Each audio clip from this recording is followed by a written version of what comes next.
Hi കൂട്ടുകാർ, അസ്സലാമു അലൈക്കും വറഹ്മത്തുള്ളാഹി തആല വബറകാതുഹു. ഇംഗ്ലീഷ് മീഡിയം സ്കൂൾ മദ്രസയുടെയും ബോർഡിംഗ് മദ്രസയുടെയും 6ാം ക്ലാസ്സിലെ അഹ്കാമു തജ്വീദിൻ്റെ ഒരു മോഡൽ ചോദ്യപേപ്പറുമായിട്ടാണ് ഇന്ന് വന്നിരിക്കുന്നത്. ഹാഫ് ഇയർലി എക്സാമിൻ്റെ മോഡൽ ചോദ്യപേപ്പറാണ്. അപ്പോൾ നമുക്ക് ചോദ്യത്തിലേക്ക് കടക്കാം. ബിസ്മില്ലാഹിർ റഹ്മാനിർ റഹീം. കോളത്തിൽ ശരി അടയാളപ്പെടുത്താനാണ്. എന്താണ് ഒന്നാമത് വന്ന ചോദ്യം? എന്താണ്? വെള്ളിയാഴ്ച ഓതൽ പ്രത്യേക സുന്നത്തുണ്ട്. എന്താണ് വെള്ളിയാഴ്ച ഓതൽ പ്രത്യേക സുന്നത്തുള്ളത്? കൗഫ് സൂറത്താണ്, കൗഫ്. അപ്പോൾ നമുക്കത് ടിക്ക് ചെയ്യാം. അടുത്തത് എന്താണ്? സാക്കിനായ നൂനിൻ്റെയും തൻവീനിൻ്റെയും നിയമങ്ങൾ. സാക്കിനായ നൂനിനും തൻവീനിനും 5 നിയമങ്ങളുണ്ട്, 5 നിയമങ്ങൾ. അപ്പോൾ അത് ടിക്ക് ചെയ്യാം. മിർ റബ്ബിക എന്നതിലെ നിയമം.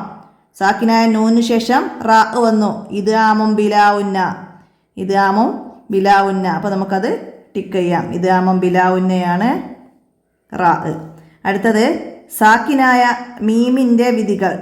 സാക്കിനായ മീമിൻ്റെ വിധികൾ 3 എണ്ണമാണ്. സാക്കിനായ മീമിൻ്റെ വിധികൾ 3 എണ്ണമാണ്. അപ്പോൾ അത് ടിക്ക് ചെയ്യാം. ഇദ്ഗാം, ഇഖ്ഫാ, ഇൽഹാർ, അങ്ങനെയാണ് 3 വിധികൾ. അടുത്തത് വദ്ദത്തൊഇഫത്തുൻ. വദ്ദത്തൊഇഫത്തുൻ, ഇത് താഇനെ തോയിലേക്ക് ഇദ്ഗാം ചെയ്തു. എന്താണ് ഇവിടെ ഇദ്ഗാം ചെയ്തത്? മുത്തജാനിസാനിയാണ്, മുത്തജാനിസാനി. വദ്ദ ത്വാഇഫത്തുൻ എന്നത് മുത്തജാനിസാനിയാണ്. എന്തായിരുന്നു മുത്തജാനിസാനി? മുത്തജാനിസാനി നമ്മൾ പറഞ്ഞിരുന്നു. എന്താണ്? മഹ്റജിൽ യോജിക്കുകയും സിഫത്തിൽ വ്യത്യാസമാവുകയും ചെയ്യുന്നു. മഹ്റജിൽ യോജിക്കുകയും സിഫത്തിൽ വ്യത്യാസമാവുകയും ചെയ്യുന്നതാണ് മുത്തജാനിസാനി. മുത്തമാസിലാനി എന്താണ്? മഹ്റജും സിഫത്തും ഒന്നായതാണ്. മഹ്റജും സിഫത്തും ഒന്നായതായിരുന്നു മുത്തമാസിലാനി. ലിരിബി അസാക്ക, രണ്ടും സാക്കിനായ അക്ഷരവും, സാക്കിനായ അക്ഷരം ബ, പിന്നെ ഇദ്ഗാം ചെയ്യുന്നതും ബയിലേക്ക്. അപ്പം അത് മുത്തമാസിലാനിയാണ്. പിന്നെ മുത്തകാരിബാനി. മുത്തകാരിബാനി മഹ്റജിൽ അടുത്തിരിക്കുകയോ കൂടുതൽ സിഫത്തിൽ യോജിക്കുകയോ ചെയ്യുന്നതാണ് മുത്തകാരിബാനി. അപ്പം അതൊക്കെ മനസ്സിലാക്കണം. അടുത്തത് എന്താണ്? അൽ ഹർഫു ഷംസിയ.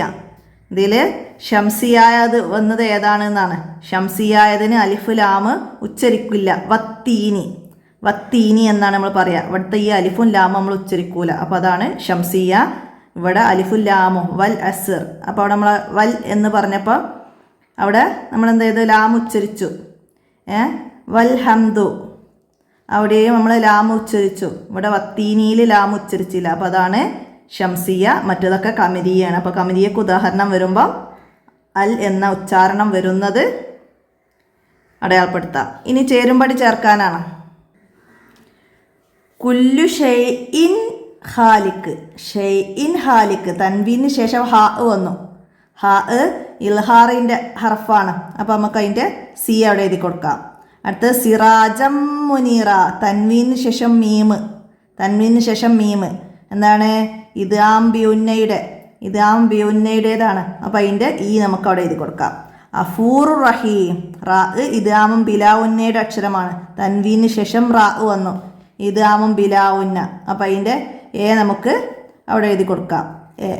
അടുത്തതാ ഫഇമ്മം മന്നം ബഅദ്. ഫഇമ്മം മന്നം ബഅദ് എന്താണ്? ഇഖ്ലാബാണ്. മന്നം ബഅദ് ഇവിടെ തൻവീന് ശേഷം ബാ വന്നു, ഇഖ്ലാബ്. അപ്പോൾ അതിൻ്റെ ബി നമുക്ക് അവിടെ എഴുതി കൊടുക്കാം. അടുത്തത് ലൈലൻ തൊവീല, തൻവീന് ശേഷം തോ ഇഖ്ഫാ. തൻവീന് ശേഷം തോ ഇഖ്ഫാ ആണ്. അപ്പോൾ അതിൻ്റെ ഡിയും നമുക്ക് അവിടെ എഴുതി കൊടുക്കാം. അതൊക്കെ 3ാം ക്ലാസ്സിൽ പഠിച്ച ഉദാഹരണങ്ങളോ 3ാം ക്ലാസ്സിലെ വിദ്യാർത്ഥികൾക്ക് വരുന്ന ചോദ്യങ്ങളാണ്. അപ്പോൾ അതൊക്കെ നിങ്ങൾക്ക് സിമ്പിളായിട്ട് മനസ്സിലാക്കാൻ കഴിയുന്ന കാര്യങ്ങളാണ്. എന്താണ് ഇദ്ഗാം, ഇൽഹാർ, ഇഖ്ലാബ്, ഇഖ്ഫാ എന്നൊക്കെ പഠിച്ചാൽ നൂനിൻ്റെയും തൻവീൻ്റെയും ശേഷം അതിൻ്റെ അക്ഷരങ്ങൾ വരുന്നതൊക്കെ ഇതുപോലെ ഉദാഹരണം മാറി വന്നാലും നമുക്ക് അടയാളപ്പെടുത്താൻ കഴിയണം, മനസ്സിലാക്കുക. ഇനി പൂരിപ്പിക്കാനാണ്. ആദ്യം വന്നത് എന്താണ്? ലൗ അൻസൽന മുതൽ ഡാഷ് അവസാനം വരെ എല്ലാ ദിവസവും ഓതൽ സുന്നത്തുണ്ട്. ഏതായിരുന്നു? ലൗ അൻസൽന മുതൽ സൂറത്തുൽ ഹശ്റിൻ്റെ അവസാനം വരെ, സൂറത്തുൽ ഹശ്റിൻ്റെ അവസാനം വരെ എല്ലാ ദിവസവും ഓതൽ സുന്നത്തുണ്ട്. അപ്പോൾ അവിടെ സൂറത്തുൽ ഹശ്ർ എന്ന് എഴുതി കൊടുക്കാം. അടുത്തത് സാക്കിനായ മീമിന് ശേഷം മീമ് വന്നാൽ, മീമിന് ശേഷം മീമ് വന്നാൽ ഇദ്ഗാം, മീമിന് ശേഷം മീമ് വന്നാൽ ഇദ്ഗാമാണ്. മീമിന് ശേഷം ബാ വന്നാൽ ഇഖ്ഫ ആണ്. ബാക്കി അക്ഷരങ്ങൾ വന്നാൽ ഇൽഹാറാണ്. മീമും ബാഉം അല്ലാത്ത ഏത് അക്ഷരങ്ങൾ വന്നാൽ ഇൽഹാറാണ്. അപ്പോൾ ഇവിടെ മീമിന് ശേഷം മീമാണ്, ഇദ്ഗാമാണ്. അടുത്തത് അനിലിരിബി അസാക്ക, അനിലിരിബി അസാക്ക പോലെ ഡാഷ് ഒന്നായ അക്ഷരങ്ങൾക്ക് മുത്തമാസിലാനി എന്ന് പറയുന്നു. എന്താണ്? മഹ്റജും സിഫത്തും, മഹ്റജും സിഫത്തും ഒന്നായ അക്ഷരങ്ങൾക്ക് മുത്തമാസിലാനി എന്ന് പറയുന്നു. അടുത്തതാ മുത്തകാരിബാനിയിൽ, മുത്തകാരിബാനിയിൽ ഖാഫിനെ കാഫിലേക്കും ലാമിനെ റായിലേക്കും മാത്രമേ നമ്മുടെ ഇമാമ്, ഖിറാത്തിൻ്റെ ഇമാമ് ആരായിരുന്നു? ആസിം റഹിമഹുല്ലാഹു ഇദ്ഗാം ചെയ്തിട്ടുള്ളൂ. അപ്പോൾ അവിടെ ഖാഫിനെ കാഫിലേക്ക് അവിടെ അത് എഴുതി കൊടുക്കാം. അടുത്തതാ ഫമൻ സക്കുലത്ത്, ഫമൻ സക്കുലത്ത് എന്നതിൽ സാക്കിനായ നൂനിന് ശേഷം വന്ന സാ വന്നത് കാരണം, അവിടെ സാക്കിനായ നൂനിന് ശേഷം സാ വന്നത് കാരണം ഇഖ്ഫാ ചെയ്യണം. സാക്കിനായ നൂനിന് ശേഷം സാ വന്നത് കാരണം അവിടെ ഇഖ്ഫാഇൻ്റെ അക്ഷരമാണ്. അപ്പോൾ ഇവിടെ ഇഖ്ഫാ ചെയ്യണം എന്ന് എഴുതി കൊടുക്കാം. അടുത്തത് എന്താണ്? ഷിഹാബർ റഷദ, ഷിഹാബർ റഷദ എന്നതിൽ എന്താണ്? തൻവീന് ശേഷം റാ ആണ്. തൻവീന് ശേഷം റാ വന്നാൽ ഇദ്ഗാമും ബിലാ ഉന്ന ചെയ്യണം, ഇദ്ഗാമും ബിലാ ഉന്ന ചെയ്യണം. അപ്പോൾ അത് തൻവീന് ശേഷം റാ ശ്രദ്ധിക്കുക. അടുത്ത ഇനി ഒറ്റവാക്കിൽ ഉത്തരം എഴുതാനാണ്. രോഗിയെ സന്ദർശിക്കുമ്പോൾ ഓതേണ്ട ഒരു സൂറത്ത് എഴുതുക. രോഗിയെ സന്ദർശിക്കുമ്പോൾ ഓതേണ്ട ഒരു സൂറത്ത്. അവിടെ നമ്മൾ രോഗിയെ സന്ദർശിക്കുമ്പോൾ ഫാത്തിഹ, ഇഖ്ലാസ്, മുഅവ്വിദത്തൈനി എന്നിവ ഓതണം എന്ന് പറഞ്ഞിട്ടുണ്ട്. അപ്പോൾ അവിടെ ഇഖ്ലാസ് ഏത് വേണമെങ്കിലും എഴുതാം. ഫാത്തിഹ, ഇഖ്ലാസ് ഇഷ്ടമുള്ള ഒരു സൂറത്ത് എഴുതാനാണ് പറഞ്ഞത്. അടുത്തതാ ജന്നാത്തുൻ തജ്രി, തുന്തജ്രി എന്നതിലെ നിയമം ഏതാണ്? തൻവീന് ശേഷം താ, ജന്നാത്തുൻ തജ്രി തൻവീന് ശേഷം താ വന്നത് ഇഖ്ഫാ ആണ്. ഇഖ്ഫാ, തൻവീന് ശേഷം താ വന്ന ഇഖ്ഫാ. അടുത്തതാ സാക്കിനായ മീമിന് ശേഷം ബാ വന്നാൽ, മീമിന് ശേഷം ബാ വന്നാൽ, മീമിന് ശേഷം സാക്കിനായ മീമിന് ശേഷം ബാ വന്നാൽ ഇഖ്ഫാ ആണ്. സാക്കിനായ മീമിന് ശേഷം ബാ വന്നാൽ ഇഖ്ഫാ ആണ്, മാറിപ്പോരുത്. നൂനിനും തൻവീന് ശേഷം ബാ വന്നാൽ ഇക്ലാബ്, മീമിന് ശേഷം ബാ വന്നാൽ ഇഖ്ഫാ, മാറാതെ മനസ്സിലാക്കണം. അടുത്തത് നമ്മുടെ ഖിറാഅത്തിൻ്റെ ഇമാമാർ ആരായിരുന്നു? നേരത്തെ പറഞ്ഞില്ലേ? ആസിം റഹിമഹു, ആസിം റഹിമഹുല്ലാഹു ആണ് നമ്മുടെ ഖിറാഅത്തിൻ്റെ ഇമാമ്. അടുത്തത് എന്താണ്? ഹും ഫീഹ, ഹും ഫീഹ ഖാലിദൂൻ എന്നതിൽ സാക്കിനായ മീമിൻ്റെ നിയമം. മീമിന് ശേഷം ബാവും മീമും അല്ലാത്ത ഏത് അക്ഷരങ്ങൾ വന്നാലും അവിടെ ഇൽഹാറാണ്. മീമിന് ശേഷം മീമും ബാവും അല്ലാത്ത ഏത് അക്ഷരങ്ങൾ വന്നാലും ഇൽഹാറാണ്. അപ്പോൾ അവിടെ ഫാ വന്നാൽ ഇൽഹാറ്. ഇനി എല്ലാ ദിവസവും പാരായണം ചെയ്ത് സുന്നത്തുള്ള ഒരു സൂറത്ത്. എല്ലാ ദിവസവും പാരായണം ചെയ്ത് സുന്നത്തുള്ളൊരു സൂറത്താണ് ഏത്? സൂറത്ത് യാസീന്, മുൽക്ക്, വാക്കിയ, സജദ. ഈ സൂറത്തുകൾ എല്ലാ ദിവസവും ഓതൽ സുന്നത്തുണ്ട്. അപ്പം അതിന് ഏതെങ്കിലും ഒരു സൂറത്തിൻ്റെ പേര് എഴുതാം.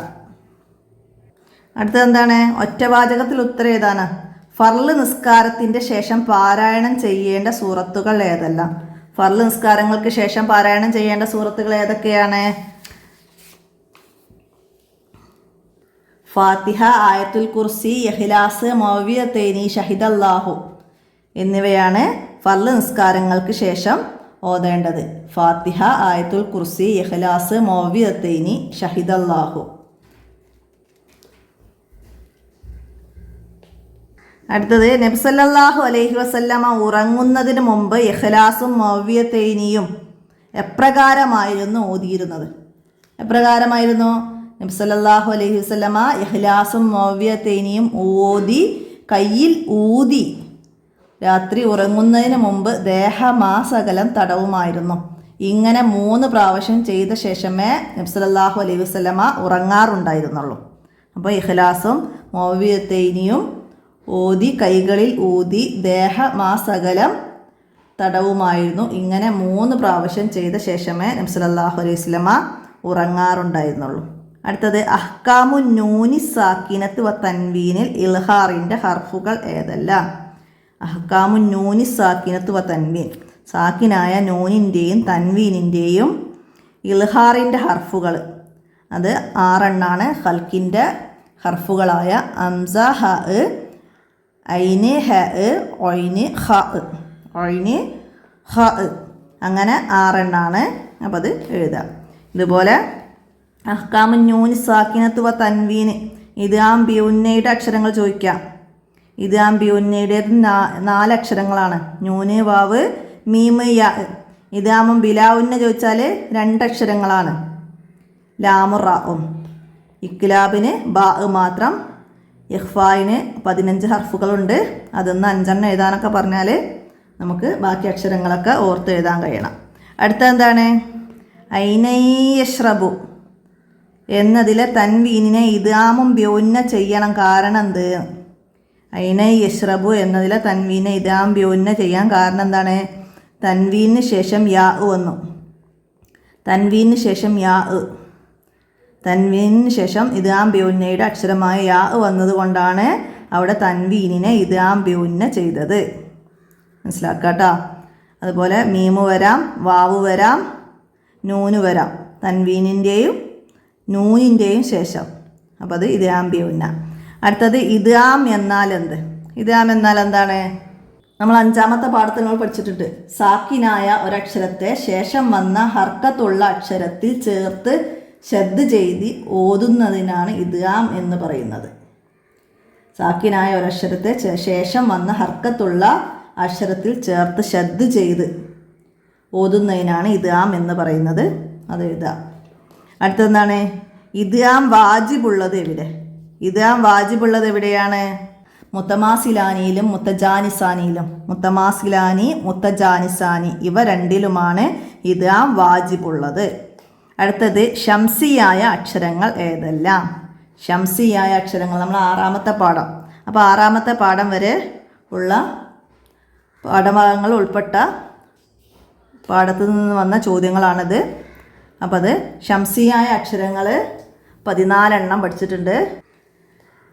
താ, സാ, ദാല്, ദാല്, റാ, സായി, സീന്, ഷീന്, സോദ്, ലോദ്, തോ, ലോ, ലാമ്, നൂന്. അപ്പോൾ അത് അക്ഷരങ്ങൾ ഓർഡറിൽ മനസ്സിലാക്കിയാൽ മതി. താ, സാ, ദാല്, ദാല്, റാ, സായി, സീന്, ഷീന്, സോദ്, ലോദ്, തോ, ലോ, ലാമ്, നൂന്.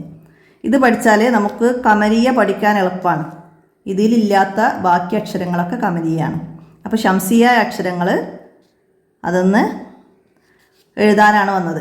അപ്പോൾ അത് ഓർഡറിൽ മനസ്സിലാക്കി 14 അക്ഷരങ്ങൾ എഴുതുക. അതിൽ നിന്ന് 5 അക്ഷരങ്ങൾ എഴുതുക, 8 അക്ഷരങ്ങൾ എഴുതുക എന്നൊക്കെ പറഞ്ഞ് ചോദ്യം വരാറുണ്ട്. മനസ്സിലാക്കുക. അടുത്തത് മുത്തക്കാരിബാനിയായ അക്ഷരങ്ങളുടെ പ്രത്യേകത എന്ത്? എന്താണ് മുത്തക്കാരിബാനിയായ അക്ഷരങ്ങളുടെ പ്രത്യേകത? അപ്പോൾ അവിടെ എന്ത് എഴുതണം? മഹ്റജിൽ അടുത്തിരിക്കുകയോ കൂടുതൽ സിഫത്തിൽ യോജിക്കുകയോ ചെയ്യും. മുത്തക്കാരിബാനിയായ അക്ഷരം മഹ്റജിൽ അടുത്തിരിക്കുകയോ കൂടുതൽ സിഫത്തിൽ യോജിക്കുകയോ ചെയ്യും. മുത്തക്കാരിബാനി. അപ്പോൾ അത് എഴുതാം. അടുത്ത ഇനി 5 വരി കുറയാതെ എഴുതാനാണ്. ഖുർആനിൻ്റെ മഹത്വം നമ്മൾ 1ാമത്തെ പാഠത്തെ ആസ്പദമാക്കിയിട്ട് വേണം നമ്മൾ ഖുർആനിൻ്റെ മഹത്വത്തെക്കുറിച്ച് എഴുതാൻ. അല്ലാഹു തആലയുടെ കലാമായ വിശുദ്ധ ഖുർആനിലെ ചില സൂറത്തുകൾ പ്രത്യേകം പാരായണം ചെയ്യേണ്ട സന്ദർഭങ്ങളുണ്ട്. മരണപ്പെട്ടവർക്ക് വേണ്ടിയിട്ട് യാസീൻ ഓതുകയും പിന്നെ യാസീന്, മുൽക്ക്, വാക്കിയ, സജദ സൂറത്തുകൾ, അതുപോലെ ലൗ അൻസൽന മുതൽ സൂറത്തുൽ ഹഷ്റിൻ്റെ അവസാനം വരെയും എല്ലാ ദിവസവും ഓതലും സുന്നത്തുണ്ട്. വെള്ളിയാഴ്ച രാവിലും പകലും അൽ കൗഫ് ഓതലും പ്രത്യേകം സുന്നത്തുണ്ട്. ആയത്തുൽ കുർസി, ആമന റസൂല് എന്നിവ എല്ലാ രാത്രിയിലും ഓതണം. ഫർള് നിസ്കാരത്തിൻ്റെ ശേഷം ഫാത്തിഹ, ആയത്തുൽ കുർസി, ഇഖ്ലാസ്, മൗഇദത്തൈനി, ഷഹിദല്ലാഹു എന്നിവ ഓതണം. ഉറങ്ങുന്നതിന് മുമ്പ് ആയത്തുൽ കുർസി, ആമന റസൂലു, അൽ കാഫിറൂന എന്നിവ പാരായണം ചെയ്യണം.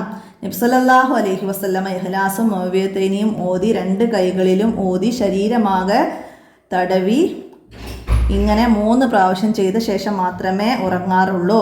രോഗിയെ സന്ദർശിക്കുമ്പോൾ ഫാത്തിഹ, ഇഖ്ലാസ്, മുഅവ്വിദത്തൈനി ഓതണം. ഇത്രയും കാര്യങ്ങളൊക്കെ ആ ഒന്നാമത്തെ പാഠത്തെ മനസ്സിലാക്കിയിട്ട് നമുക്ക് എഴുതാൻ കഴിയും. അടുത്ത പിന്നെ സാക്കിനായ മീമിൻ്റെ നിയമങ്ങളാണ്. സാക്കിനായ മീമിന് 3 നിയമങ്ങളാണുള്ളത്. സാക്കിനായ മീമിൻ്റെ വിധികൾ 3 ആണ്. സാക്കിനായ മീമിനോട് ചേർന്ന് മീമ് വന്നാൽ ഇദ്ഗാമ്, സാക്കിനായ മീമിനോട് ചേർന്ന് ബാ വന്നാൽ ഇഖ്ഫാ. ഈ 2 അക്ഷരങ്ങളല്ലാതെ ബാക്കി ഏത് അക്ഷരങ്ങൾ വന്നാലും ഇൽഹാറാണ്. അപ്പോൾ നമ്മൾ 4ാമത്തെ പാഠത്തിൽ അതിനൊക്കെ ഉദാഹരണങ്ങളൊക്കെ വരുന്നുണ്ട്. അപ്പോൾ അതൊക്കെ മനസ്സിലാക്കി എഴുതാൻ കഴിയണം, മനസ്സിലാക്കി പഠിക്കുക. ഇതുപോലെ തന്നെ സാക്കിനായ നൂനിൻ്റെയും തൻവീനിൻ്റെയും നിയമങ്ങൾ, അത് 5 എണ്ണം. ഇദ്ഗാമ്, ഇദ്ഗാം ബി ഉന്ന, ഇദ്ഗാം ബിലാ ഉന്ന, ഇഖ്ഫാഇ, ഇഖ്ലാബ്, ഇൽഹാർ, ഇങ്ങനെ 5 എണ്ണവും എഴുതാൻ കഴിയണം. അതുപോലെ തന്നെ നമുക്ക് ശംസിയായ അക്ഷരങ്ങളെ കുറിച്ചിട്ട് എഴുതാൻ വന്നാൽ അത് എഴുതാൻ കഴിയണം. പിന്നെ ഇദ്ഗാം എന്ന് പറഞ്ഞിട്ട് നമ്മളെ 5ാമത്തെ ചാപ്റ്റർ മുത്തകാരിബാനി, മുത്തജാനിസാനി, മുത്തമാസിലാനി, അത് 3ഉം ഇതുപോലെ എഴുതാനൊക്കെ വരാൻ സാധ്യത കൂടുതലുള്ള ചോദ്യങ്ങളാണ്. അപ്പോൾ ആ പാഠമൊക്കെ നന്നായി മനസ്സിലാക്കി പഠിക്കുക. ഇത്രയാണ് അഹ്കാമു തജ്വീദിലെ ഈ ചോദ്യപേപ്പറിൽ വന്നത്. അപ്പോൾ എല്ലാവരും മനസ്സിലാക്കി ഉപകാരപ്പെടുത്തുക. വീഡിയോ കൂട്ടുകാർക്കൊക്കെ ഷെയർ ചെയ്ത് കൊടുക്കുക. അത് വീഡിയോയുടെ അവസാനിപ്പിക്കുകയാണ്. അസ്സലാമു അലൈക്കും വറഹ്മത്തുള്ളാഹി വബറകാതുഹു.